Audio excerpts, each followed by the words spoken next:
Today, we're gonna cook a chuck roast on the Giantex 3-in-1 vertical charcoal smoker. Now, I have the smoker already set up, and I'm gonna go ahead and pop a picture of the load that I put in there. We're not gonna go through that in detail today. If you wanna check that out, you can see it in one of the previous videos on this playlist.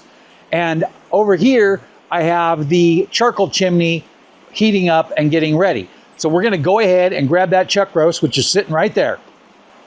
So here I have that chuck roast, and I'm gonna go ahead and pop that out. I just unwrapped it from the store, and I went ahead and was really careful. They had a nice selection today, so I picked out one that I thought would work really well. So the only part that I really don't like is this right here. So I'm gonna go ahead and use my curved boning knife from Victorinox to trim off a little bit of this silver skin. Now, of course, you can do a more detailed job when you do your trimming, but I just really want to get this done really fast.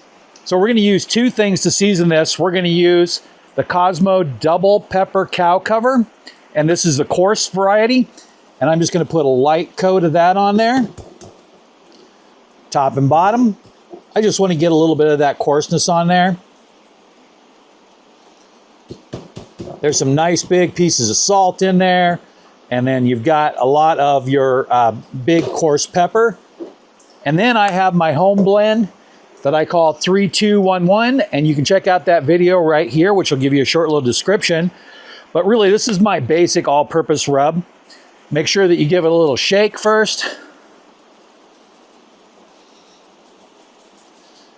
Don't be scared to put a lot of this on because there's not a lot of salt in it. Put it on, press it in, flip it over.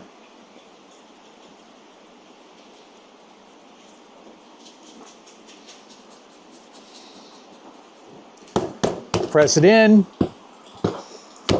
And now I'm going to roll this around the board and pick up the sides so that way we don't waste any and we get it on all the sides.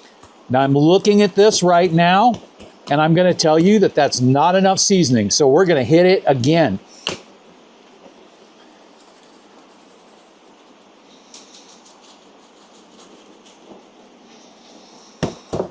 Good.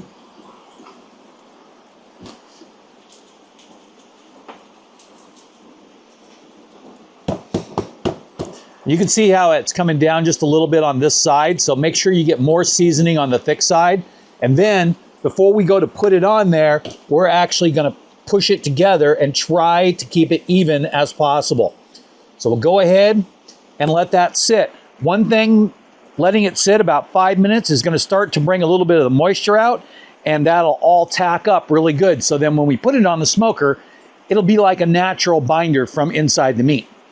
So let's go ahead and take a quick break, and then I'm going to check on the charcoals and get them in there. So we'll be right back. So I've got the charcoal chimney here, and I know I showed you the picture before, but I've got it on the down camera here, and I'm going to try to get this in. Sometimes it's hard to get a good picture down in there. I'm going to pick out the best charcoals first and get them in there in the lighting area. The idea is this beginning of the charcoal snake, or clock I also like to call it, has some pieces of wood, small little chips that are going to light really fast. And we want to get the best charcoal on top of that for two reasons. One reason is to get a good light, and the other reason is so we can punch that temperature up really fast. If you see from that overhead cam, getting right in on there and kind of leaning it on these rocks too. We don't want it to fall onto the unlit charcoal because we're going to burn around in a circle just like a clock, like that. And get this all on here. It looks really nice because it is catching on fire almost instantly, and that's exactly what we want to see. We don't want it to fall out of the bowl, but we don't want to waste any of this charcoal either. And the sooner we can get it up to temperature, the happier I'll be. I'll set that aside to let it cool. Now I'm going to go ahead and set this grill grate on here, but I might not use that next time. I'm going to lock it into these little clips here. And then I went ahead and modified the fire dial a little bit. I think I was off by about 1 centimeter on one corner, but we'll just put it on there and see what we get. Boy, it is so close. So I'm gonna go ahead and let that get going and put the top on here. We line that up with this notch right here. On there, make sure it's firm, and then just give it a little twist so these two doors line up and you're good to go. Now, depending on how well this is going, I will leave the doors open, but I actually like to leave the bottom door closed to encourage vertical airflow. I'm gonna go ahead and take the top off, and then you can see what's going on here. And we're just gonna let that go for a couple of minutes so that way it can get warm, and then we'll take another quick break and be right back. So I went in and grabbed one of my smaller grill mats here, and this is the smallest grill surface that I have, so it's gonna need a little bit of altercation. So set that there and kind of get an idea of how much I wanna take off. And I'm just gonna take my kitchen scissors and just cut around here so that way it's gonna fit perfectly in there. And it's so simple to custom fit these to whatever smoker you have. And just like that, a little bit, we're done. I'll go ahead and set that there. And I like to set it across the grates like that. And then we'll go ahead and put that meat in there. So now I'm gonna go ahead and set this on there, and just for your benefit, let's set it like this, so that way you can get the best view. I'm gonna go ahead and close this door now, and then I'm gonna put the lid on here. Now, what we want is we wanna see a 250-degree temperature here. For something like a brisket, we wanna be at about 225 and get a really long, slow cook. But for the chuck roast, we can go a little bit higher. There's a little bit more fat crossways in there, and that will help keep it nice and moist. Also, we do have a time constraint here. We do need to be done by 6 o'clock because of dinner time and light. So right now we're just a little after about 10:30, and we're going along. We did have a little bit of a weather delay, so no worries for you. We're just gonna go ahead and run that and get it going. 250 is our target temperature, or slightly above, but not under, or we just won't get done in time. So let's go ahead and take a break. That'll just be 1 second for you, and who knows how long for me. All right, so we have burned up almost all the charcoal that's in there, and it's been about 4 hours. So that was a 4 stack. So that's 2 rows on the bottom, 2 rows on the top, including some wood chunks, of course. And that lasted about 4 hours at a temperature of about 275 average. So it was up and down just a little bit, but for the most part, it's really cool outside, and that's what we got out of that size stack. So I had a really fancy idea, and I'll show you here that there is 2 identical sized bowls, and one of them is considered the water bowl, and the other one's considered the charcoal bowl. But I have another wire grate. So I put it in this one, and I'll show you on the close-up cam here. And I went ahead and loaded it, but I loaded a little bit less than the original one because I don't have the rocks and the can in the middle. So now what we're gonna do is we're gonna take this thing apart as fast as we can and put it back together, so that way we don't lose very much heat. Now I'm gonna be really careful not to take the lid off during the process, because what I really wanna do is I wanna keep as much heat in the upper compartment as possible. So I'll go ahead and get started. Spin that, set this to the side and on the ground flat, and then we'll remove the fire dial and the rack. I can do this all in one shot. And then I'm gonna reach in here and I'm gonna grab the charcoal pan. There is hot charcoals in here, so you do wanna use care, but with these hot gloves, I'm able to just get that thing right out.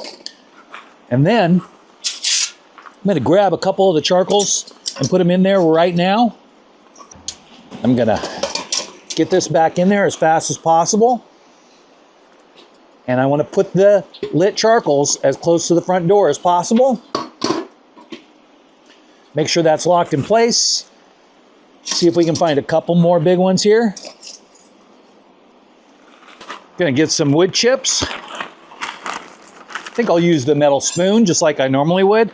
I'm gonna go ahead and put a scoop of these in there to help get this kicked off real fast. I'm going to give it one more little scoop here.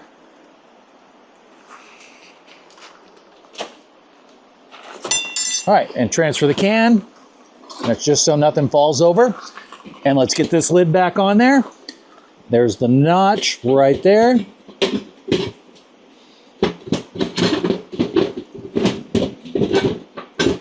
Got to get it perfectly level.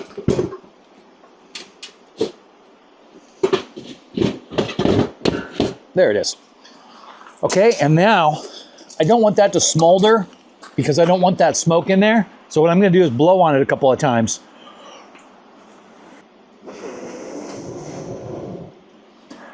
And now we have a fire. So first thing that's going to happen is temperature is going to kick up really fast. Second thing is that smoke's going to stop with that fire running. Go ahead and close that and let it run. That was a pretty cool idea, I thought, and I was able to transfer all that stuff out of there. And there's really not hardly any charcoal left in here. I'll go ahead and put it on the close-up cam here so you can get a really good look. Little bit of charcoal right there. And again, I'm going to throw this in on there, but I want to make sure it's going really well.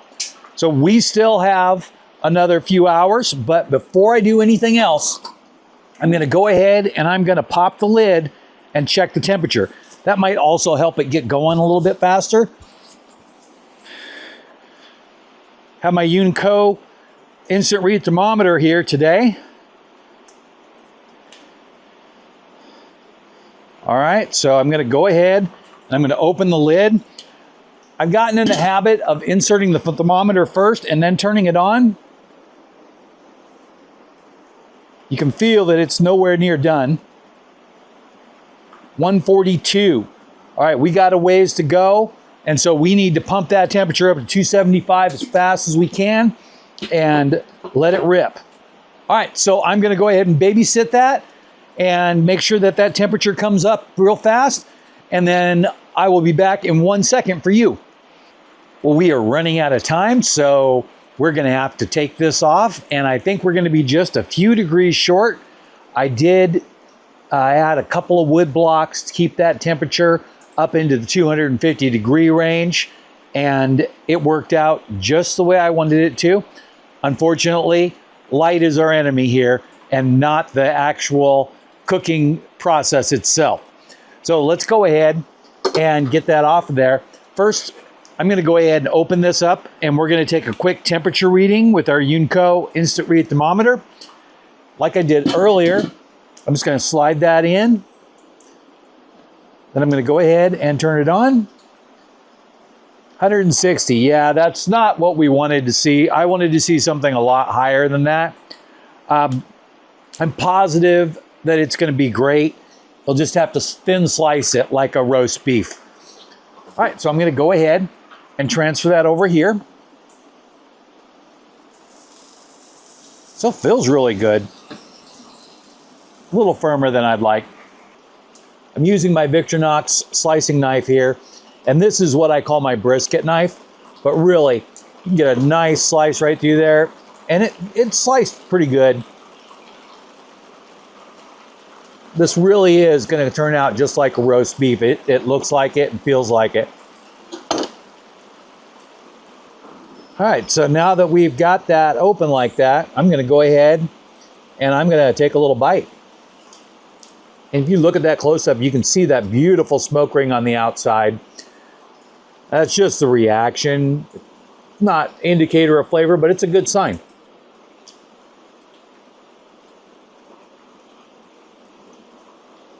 That is some excellent taste. And I don't know if I've mentioned this in this video, but chuck roast really is one of my favorite flavor pieces of beef. It has a very close flavor to brisket, which is also a very wonderful taste. And it's just not quite as tough as brisket, so it doesn't have to be cooked quite as delicately for as long at such a low and slow temperature to get good results. This is pretty much good. It could be a little tender, so it either need to be cooked less or more. So you can't be like in the middle. And we are close to in the middle. If it was a little bit hotter, it'd actually toughen up a little bit more. But if it got all the way up into the 200 or maybe 195, it would be great.